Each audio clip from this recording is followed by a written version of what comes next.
말씀 때문에 죽다 살아남이라는 제목으로 하나님 말씀 증거하도록 하겠습니다. 미가서 살피겠는데 서론적으로 먼저 살피겠습니다. 시기는 주전 BC 8세기입니다.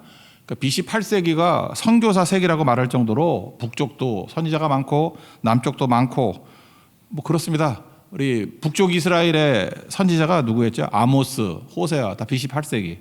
그다음 그 당시에 선지자 선교사 선지자가 요나 다 같은 시대입니다. 요나도 그렇고. 그 다음에 대표적인 이사야, 히스기야 왕 때니까 이사야, 또 이사야 동시대가 미가입니다. 그래서 이사야 선지자하고 미가 선지자는 이렇게 짝으로 보면 좋습니다. 그러니까 이사야는 왕족을 향해서 이렇게 예언했던 사람이고 미가는 평민이죠.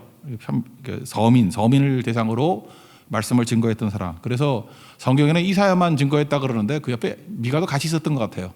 그래서 이사야와 미가가 동시대에 같이 예언했던 것 같습니다. 그러니까 BC 8세기가 선지자의 세기다 이렇게 말하는 건 무슨 뜻입니까? 어려울 때라는 거죠. 그러니까 어려울 때일수록 말씀의 종을 보내주신다. 또 다른 말하면 어려움은 기회라는 거죠. 은혜의 기회다. 그러므로 뭐 어렵다 그런 게 사람이 어려운 거죠. 하나님이 어려운 게 아니잖아요. 그래서 어려운 시대라는 것은 오히려 하나님 백성들에겐 기회가 될 수 있다. 그걸 꼭 붙들어야 된다라는 것입니다. 그런 배경을 놓고 보겠습니다. 미가는 남쪽 유다 출신인데 남북 이스라엘을 다 예언했습니다. 1절 다 가시겠습니다. 시작. 유다의 왕들 요담과 아하스와 히스기야 시대에 모레셋 사람 미가에게 임한 여호와의 말씀 곧 사마리아와 예루살렘에 관한 묵시라. 남북 이스라엘 전부 다에게 증거된 말씀이다. 그런 내용입니다. 미가라는 이름의 뜻이 뭐냐? 미가라고 부르기도 하고 또는 미가야라고 부르기도 합니다. 누가 여호와와 같은가? 그런 뜻이에요. 하나님과 같은 분 없다. 하나님 최고다. 이런 거죠. 하나님이 다 하신다. 하나님이 일하신다. 되게 흔한 이름입니다. 뭐 옛날식으로 하면 철수 영이 그런 이름이에요. 성경에 14명이나 나오고 특별히 그 선지자 가운데 뭐 미가 뭐 가짜도 있고 그런데 미가가 많아요. 미가 또는 미가야 14명이나 나옵니다. 그리고 이 성경을 보면 참 재미있는데 하나님께서는 이 워드 플레이를 되게 좋아하시는 것 같아요. 언어 유희라 그러죠. 이렇게 비슷한 말 가지고 그 유추해낼 수 있는 얘기들. 그러니까 속도 말로 아재 개그. 아재 개그 하면 자꾸 욕을 하는데 하나님이 아재 개그의 중심 되시는 분이에요. 아재 개그 되게 많이 하거든요. 미가라는 이름의 뜻을 가지고도 막 이렇게 풀고요. 그다음에 1장 그 뒷부분은 다 아재 개그예요. 그죠? 이렇게 아재 개그의 특징이 뭐죠? 지식이 없으면 모르는 거죠. 지식이 있어야 될 거 아니에요. 그래서 이게 머리에 든 게 없는 사람들은 안 웃게 하나도. 왜? 뭐 내용을 알아야 웃기지. 이렇게 여러 어휘 또는 뭐 단어 이런 것들 많이 알아야 이게 무슨 뜻인지 그게 웃기는 거죠. 그게. 그래서 성경을 웬만큼 깊이 알지 못하면 안 웃어요. 그래서 안 웃는 사람들은 머리가 빈 거고 웃는 사람들은 굉장히 많이 아는구나 뭐 이런 거죠. 그러니까 아재 개그 워드 플레이 중에 뭐 대표적인 게 이런 거잖아요. 뭐 집에서 남편이 세 끼를 먹어요. 그러면 하루 세 끼, 나쁜 세 끼 뭐 이런 거 이제 이해가 되시죠? 뭐 이런 게 아재 개그라고. 그러니까 한국말을 좀 잘하는 사람이면 이게 금방 재밌고 웃잖아요. 또 뭔지 모르는 사람 옆에 묻는 사람은 기도 많이 하셔야 될 뿐이고요. 이런 거라고요. 그래서 미가라는 이름의 뜻이 뭐라 그랬습니까? 누가 여호와와 같은가? 7장 마지막에 결론인데 되게 중요한 구절이에요. 7장 18절 한번 찾아보세요. 뒤로 가보면 7장 18절 다 같이 읽겠습니다. 시작. 주와 같은 신이 어디 있으리이까? 주께서는 죄악의 그 기업의 남은 자의 허물을 사유하시며 인애를 기뻐하심으로 진노를 오래 풀지 아니하시니이다. 주와 같은 신이 어디 있으리이까? 이게 미가예요. 이름 뜻, 자기 이름 갖고 메시지를 증거하잖아요. 주와 같은 신이 어디 있으리이까? 내 이름 뜻이 거지? 미가. 그래서 하나님께서는 두 가지 주제거든요. 죄와 허물을 사유하시는 분이다. 용서하시는 분이다. 하나님의 5대 속성이 있었죠. 그중에 뒤에 나오는 인애, 헤세드, 인애를 기뻐하시고 진노를 오래 품지 아니한다. 이걸 뭐라 그랬어요? 진리.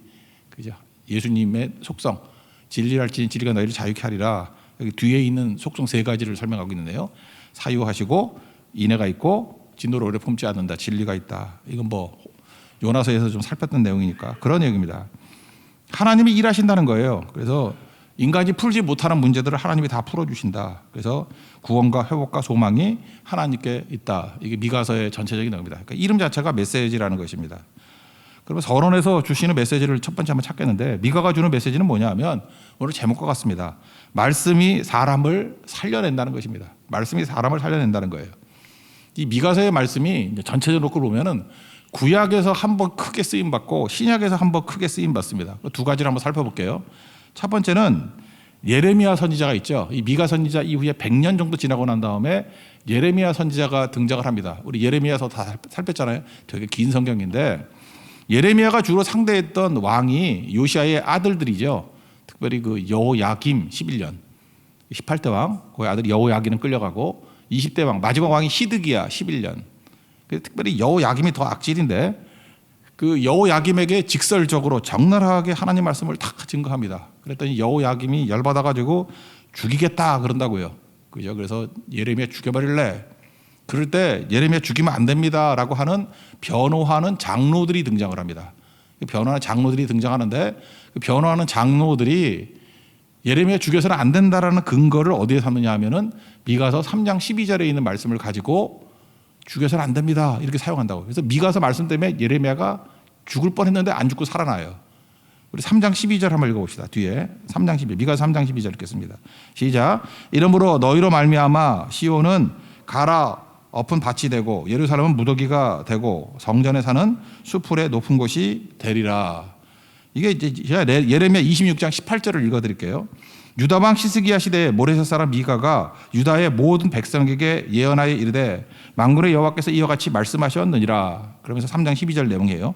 시온은 밭같이 경작지가 될 것이며 예루살렘은 돌무더기가 되며 이 성전에 사는 산당의 숲과 같이 되리라 하였으나. 그러니까 미가서 3장 12절을 인용하면서 장로들이 유다의 왕 히스기야와 모든 유다가 그를 죽였느냐? 안 죽였다는 거죠. 그리고 뒷부분 보면 히스기야가 여호와를 두려워하여 또 하나님께 기도하고 부르짖었더니 하나님께서 뜻을 돌이키셔서 생명을 건져주셨다 그런 얘기가 나와요. 그러니까 여기 내용은 뭐예요?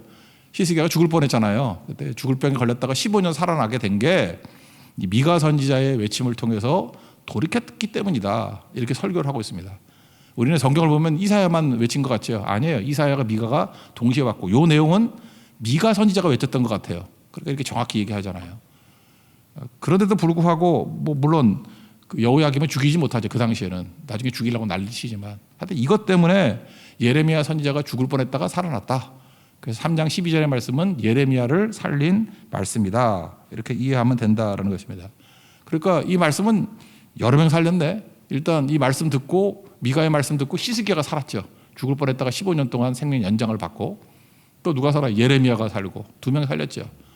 또 한 사람, 이거 성경의 인물은 아니지만 또 한 사람이 있는데 C.S. 루이스 아시죠? C.S.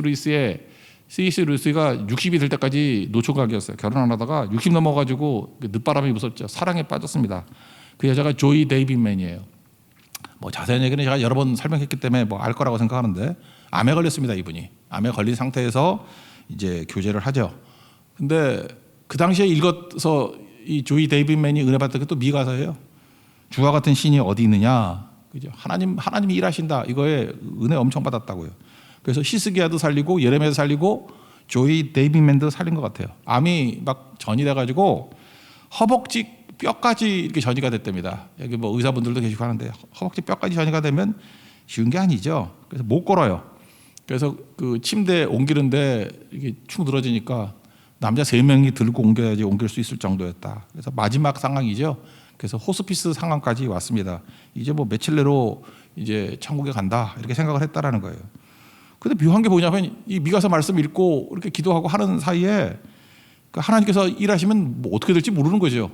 암이 점점 사라지는 거예요. 그래서 뭐 며칠 내로 죽는다 그랬는데 6개월 살고 1년 살고 그 다음에 걷기 시작하네요. 다리 뼈까지 전이가 됐다니까 힘이 하나도 없어서 남자 3명이 옮겼는데 다리에 힘이 들어가서 걷기 시작하고 심지어 오르막까지도 올라갔다는 거예요. 오르막까지도. 그래서 병원 가서 다시 엑스레이를 찍었습니다. 그랬더니 의사가 그런 얘기를 해요. 뼈들이 단단하게 변화됐다는 게 뭔 뜻인지 모르겠어요. 그러니까 뼈가 낫다 그런 뜻이겠지. 뼈가 물렁물렁이는 거 봐 옛날엔. 뼈가 단단해졌다고. 기적이 나타난 거죠. 그래서 그때 조이 데이빗맨이 그런 얘기를 합니다. 내가 구원받은 이후에 최대 기쁨이라고. 구원받은 기쁨이 최고, 그 다음 기쁨이 이때라고. 그래서 C.S. 루이스가 이때 너무 기뻐가지고 쓴 책이 Surprised by Joy. 번역된 책이 제목이 뭐지? 예기치 않은 기쁨으로 번역되어 있나? Surprised, 놀랬다는 거예요. 기쁨에 의해서 놀랬다. Surprised by Joy, 예기치 않은 기쁨. 이것도 일종의 아재 개그죠. 여러분 못 느껴요? 조이가 기쁨에 의해서 내가 놀랬다. 예기치 않은 기쁨이라는데 그 기쁨이 누구예요? 자기 아내라니까. 조이 데이비맨이라니까. 그거 봐, 안 웃잖아. 이게 모르니까 안 웃지. 이게 알면 되게 웃긴 거거든요. 이야, 이게 조이 데이비맨이 살아났다고 서프라이즈 바이 조이. 이것도 아재 개그거든. 그러니까 내용을 알면은 이게 되게 슬픔에서도 웃긴 얘기라고. 조이를 통해서 하나님께서 놀라운 은혜를 주신 거죠. 그 조이가 그냥 기쁨도 되지만 자기 아내 이름이 조이라니까. 조이 데이비맨. 그러니까 뭐 이런 내용들이죠. 그래서 나중에 여행도 다니고 하는 내용들이 쭉 나와요. 아일랜드 여행 가고 그리스 여행 가고. 그러다가 이제 몇 년 있다가 또 다시 재발돼요. 그래서 결국은 조이 데이비맨이 죽긴 죽는데 하여튼 신혼초에 그 병들이 회복된 거 걷지도 못하는 여자가 여행 다 다니고 그죠? 마음껏 사랑과 복음 증거하다가 나중에 하나님 앞에 서게 됩니다. 그래서 저는 미가서의 말씀은 3명을 살렸다고 생각을 해요. 하나는 히스기야 왕 15년 연장, 두 번째는 예레미야 죽을 뻔했다가 이 말씀 통해서 살아나게 되고, 또 하나 뭐 이게 성경상의 그런 비중은 되지 못하겠지만 그 C.S. 루이스의 아내였던 조이 데이비맨이 회복되는 이야기들. 그러니까 하나님 말씀은 살리는 힘이 있다는 것입니다. 혹시 오늘도 이 말씀 듣는 성도 가운데 죽음 앞에 서 있는 성도들이 있습니까? 하나님께서 이 말씀을 통해서 다시 살아날 수 있는 은혜의 역사가 있기를 축원합니다. 그게 생명의 능력이라는 거예요. 또 신약에서 한 번 또 인용된 게 있죠. 예수님의 탄생지 물을 때 나오는 거 아닙니까? 그 미가서 5장 2절 한번 읽겠습니다. 5장 2절 앞부분 나가세요. 5장 2절. 동방 박사가 물을 때 이거 대답했죠. 5장 2절 다 같이 읽겠습니다. 시작. 베들레헴 에브라다야, 너는 유다 족속 중에 작을지라도 이스라엘을 다스릴 자가 내게로 나올 것이라. 그의 근본은 상고에 영원에 있느니라. 마태복음 2장 2절 이하에 쭉 보니까 동방 박사가 와가지고 유대인으로 나신 이가 어디 계시냐? 우리가 그의 배를 보고 경배하러 왔다. 그랬더니 헤롯 왕과 예루살렘이 뭐 소동했다 그런 얘기가 나오지 않습니까? 그래서 이 헤롯 왕이 쫄아가지고 제사장과 서기관들 불러가지고 야, 그리스도가 어디서 나냐? 그랬더니 서기관들은 성경 잘하니까 미가서 5장 2절의 말씀을 인용하면서 선지자가 이렇게 기록했다. 이 선지자가 누구예요? 미가 선지자. 그래서 마태복음 2장 6절에 이렇게 되어 있습니다. 또 유대 땅 베들레헴아, 너는 유대의 고을 중에서 가장 작지 아니하도다. 내게서 한 다스리는 자가 나와서 내 백성 이스라엘의 목자가 되리라 하였음이니라. 이게 어느 말씀이에요? 5장 2절의 말씀. 미가서 5장 2절의 말씀을 인용해서 구원자 되신 예수님이 오실 것이 베들레헴이다. 이걸 알려주었다는 거예요. 그러니까 사실 미가서가 구약에서는 예레미야를 통해서 크게 한번 역사하고, 또 신약에서는 예수님의 탄생지, 신약 시작할 때부터 미가서의 말씀이 등장한다는 것입니다. 되게 중요하다 그런 개념이죠. 이제 본문으로 들어가겠습니다. 우리가 계속 살핀 게 언약 신약을 살폈죠. 시내산 언약. 하나님께서 우리를 구원해 주신 거, 그 시내산 언약이 출애굽기 19장 5절 6절 아니에요? 세계가 다 내게 속했다. 너는 내 소유다. 그러니까 소유라는 게 뭐예요? 구원했다는 거죠. 너 구원했다. 목적이 뭐죠? 그 다음 6절. 제사장 나라가 되게 하리지. 이게 시내산 언약 아니에요? 근데 이스라엘 백성들이 이 하나님의 언약을 다 깨버렸다라는 것입니다. 그래서 여기서 제사장 나라가 된다라는 게 사도행전이나 신약 개념에서 뭐예요? 증인. 근데 증인인데 이 증인 개념이 여기서도 나와요. 그 하나님께서 니네들이 증인 노릇 안 하면 내가 증인할게. 그런 얘기가 나온다고.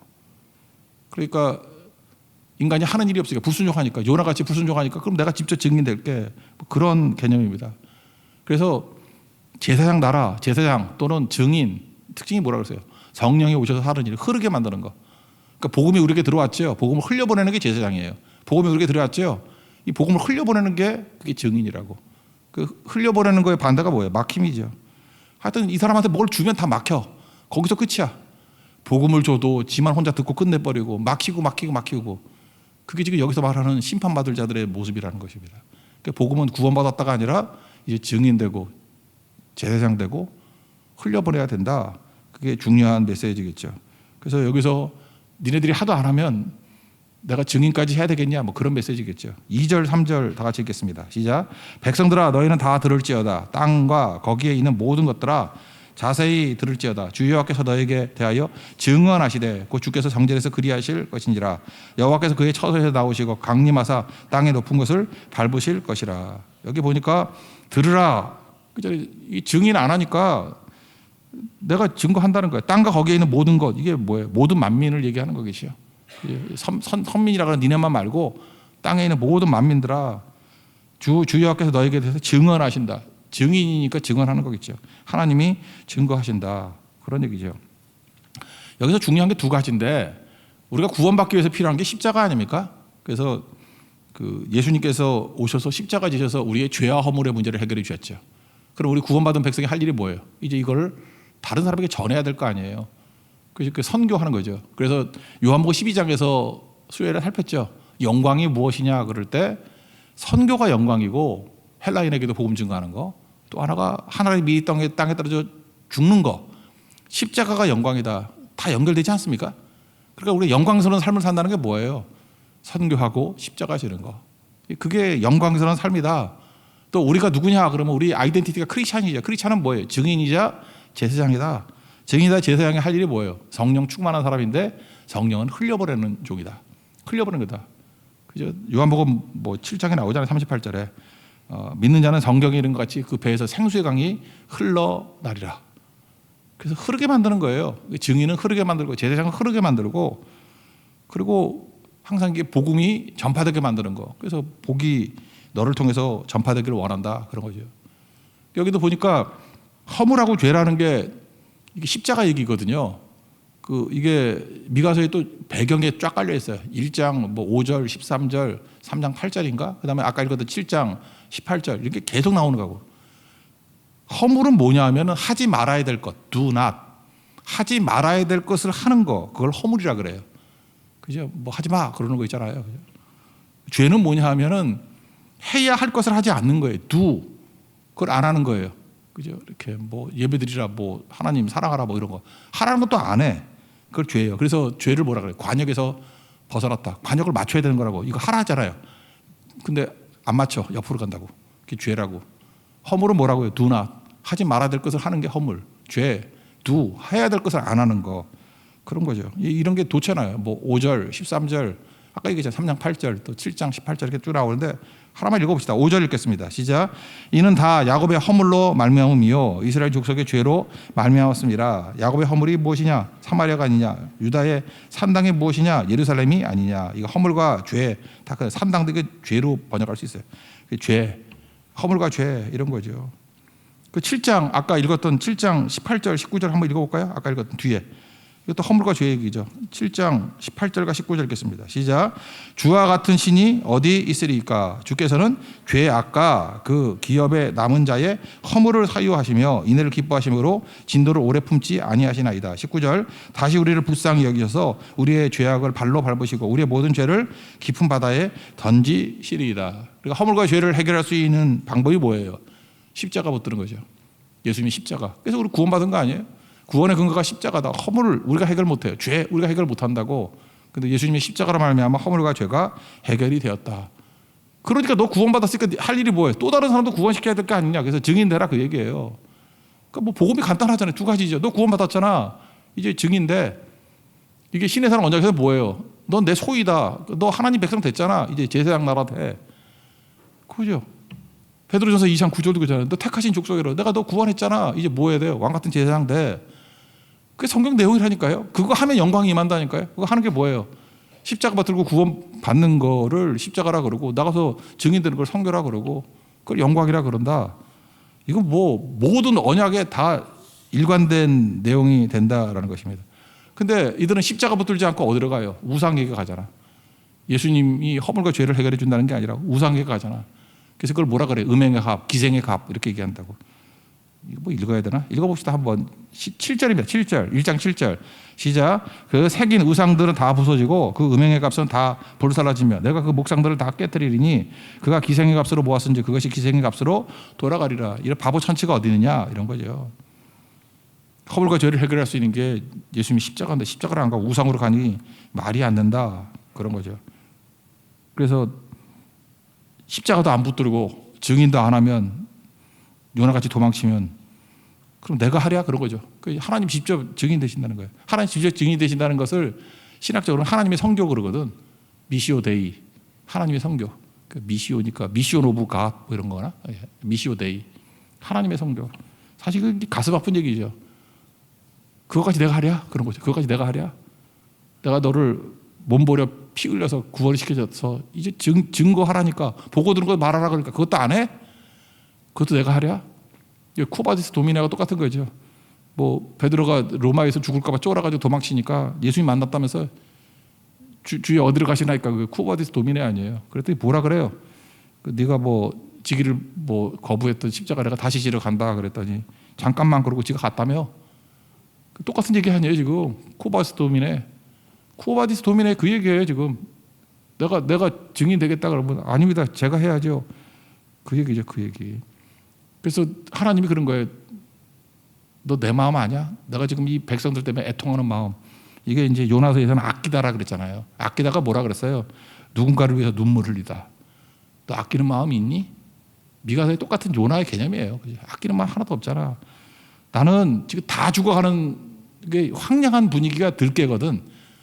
그런 분위기 아세요? 이게 막 다 죽어서 들깨만 울고 있어. 그래서 애통하는 그 장소 다 죽은 상황에서 내가 들깨같이 또 타조가 좀 외로운가 봐. 느낌 우리 한국 사람 느낌이었지만 들깨같이 울고 타조같이 운다. 그러니까 무슨 얘기입니까?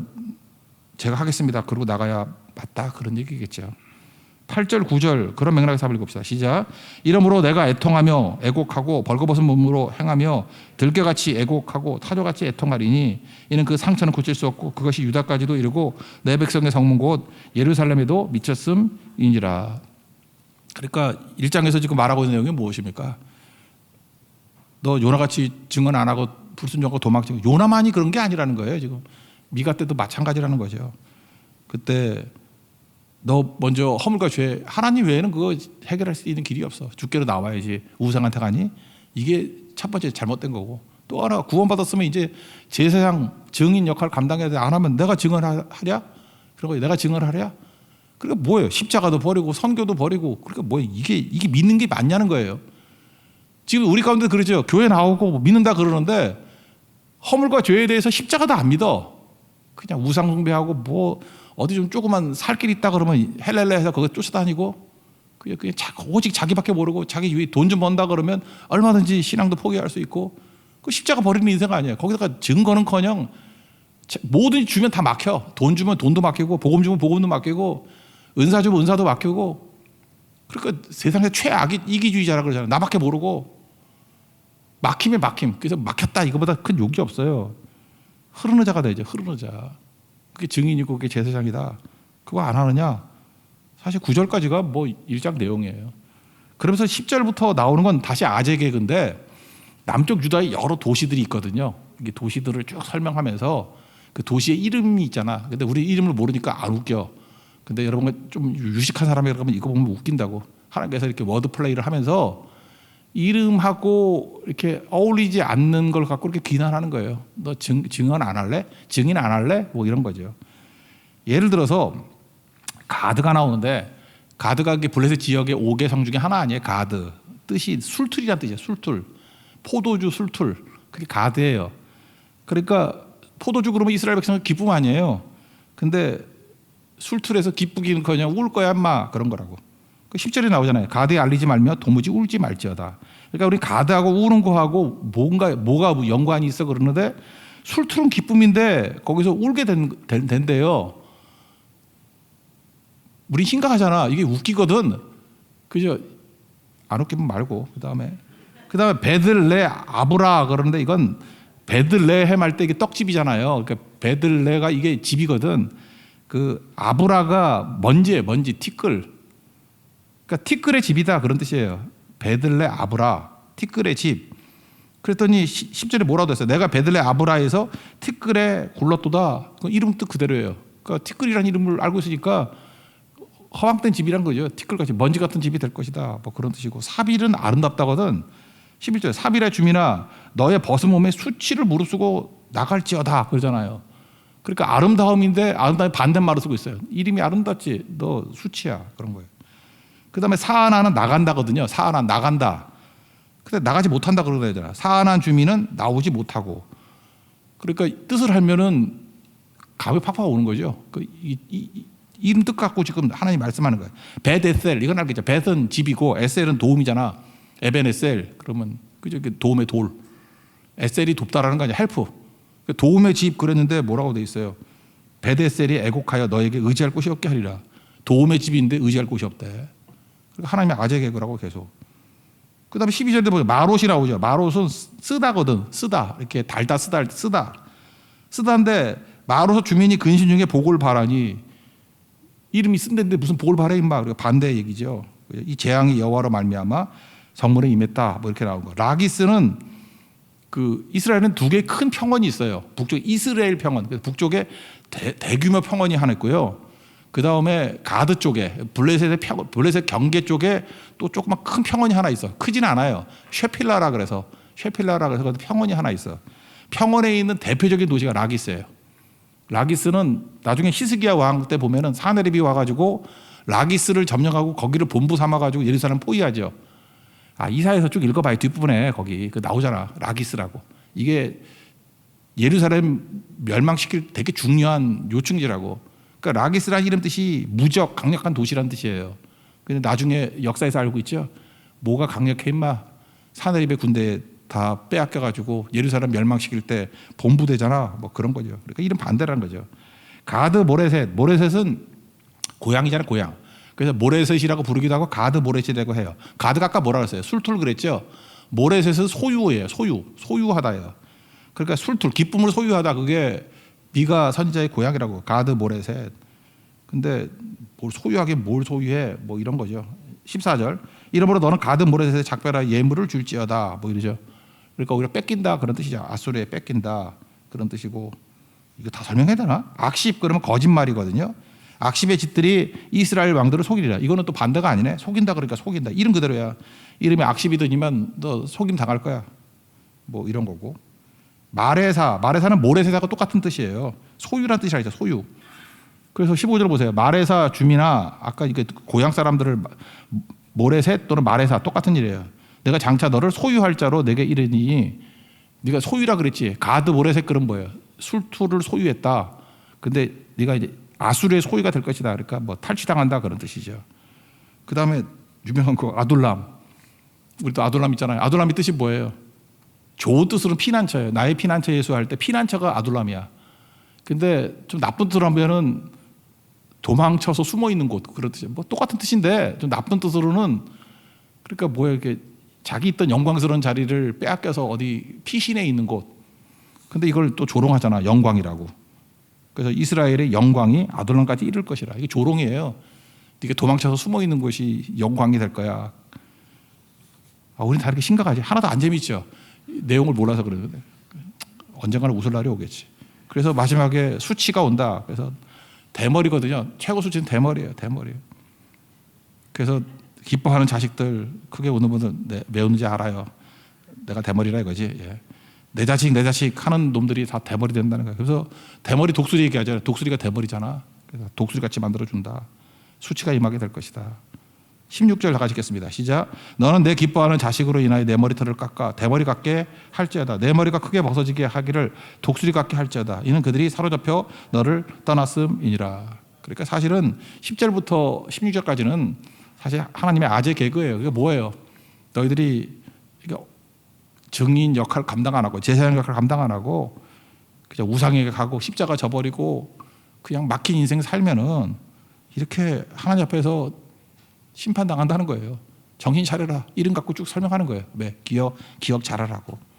그러니까 우리가 해야 될 일이 무엇입니까? 그 영광, 요한복음 12장의 말씀 그대로죠. 십자가 붙들고 그 다음에 항상 증인, 제사장 이렇게 흐름의 역할을 잘 감당하는 하나님 백성 되기를 원한다. 그게 메시지입니다. 그게 오늘 1장이에요. 1장 미가의 말씀, 이게 서론적인 건데 이 내용을 붙들고 하나님이 일 다 하시는 거 어때요? God works. 하나님의 은혜를 구하고 구원도 허물과 죄 우리가 해결 못해요. 십자가가 해결하는 것이고 하나님께서 우리에게 성령 주셔서 성령이 하시는 게 뭐예요? 흐르게 하신다니까. 증인되게 하시고 제사장 되게 하신다. 하나님의 은혜 가운데 은혜 증명이 뭐예요? 전도하는 거예요. 선교하는 거. 그래서 그 사람이 진짜 성령 역사하는지 안 하는지를 알 수 있는 방법이 뭐냐? 선교하고 있느냐, 전도하고 있느냐, 증인되고 있느냐. 그래서 성령의 진정한 열매인 선교에 우리 삶 전체를 드릴 수 있는 우리 믿음의 종 되기를 축원합니다. 자리에서 일어나겠습니다. 비준비하시니 찬양하겠습니다.